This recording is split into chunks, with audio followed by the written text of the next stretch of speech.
যখন লেখাপড়া করি তখন কিন্তু আমাদের পেটেতে খাবার দেওয়াটা প্রয়োজন। একটা বাচ্চা ছেলে তোমার মতো, সে তখন গুরুগৃহে পড়তে হতো। তোমাকে বলছি, তুমি দাঁড়িয়ে আছো, তোমাকে বলছি। তা গুরুগৃহে এরকম পড়ে এসেছে, আসার পর বাবাকে বাবার সঙ্গে দেখা করতে গেছে। বলছে, বাবা আমি এই পড়েছি, বাবা আমি সেই পড়েছি।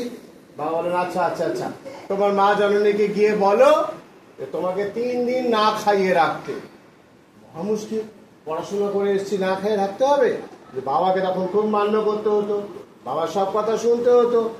তাই জন্য 3 দিন না খেয়ে কি অবস্থা, কথা বলতে পারছে না, নড়তে চড়তে পারছে না। তখন বাবা ডেকে পাঠিয়েছে।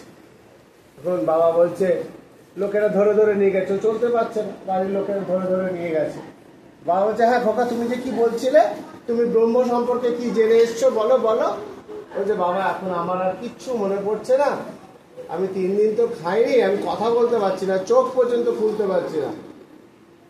তোমার এই অবস্থা, তুমি কি সুন্দর বলছিলে, তুমি এখন কিচ্ছু বলতে পারছো না? বলছে, না বাবা আমার কিচ্ছু মনে নেই। বলছে, আচ্ছা তোমার মাকে গিয়ে বলো তোমায় ভালো করে স্নান খাওয়া করিয়ে বিশ্রাম নিয়ে তারপর পাঠাবো।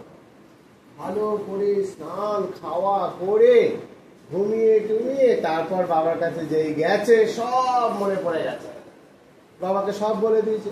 বাবা বলছে, দাঁড়াও দাঁড়াও, তাহলে কি শিখলে? তুমি যখন খাওনি তখন তুমি কিছু বলতে পারো, যখন তুমি খেলে আবার বলতে পারলে, তার মানে অন্নই ব্রহ্ম। এই কারণে তোমাদের মতো ছোট ছোট বাচ্চাদের জন্য সরকার মিড ডে মিলের ব্যবস্থা করেছে। তোমরা কে কে মিড ডে মিল খাও না? কে খায় না এই ঘরে? বলে দাও তো, কে খায় না?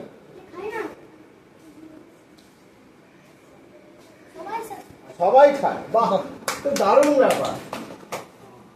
আজকে কি রান্না হচ্ছে? সবজির সঙ্গে কিসের ডাল? আচ্ছা, আর কি কখনো সপ্তাহে কবে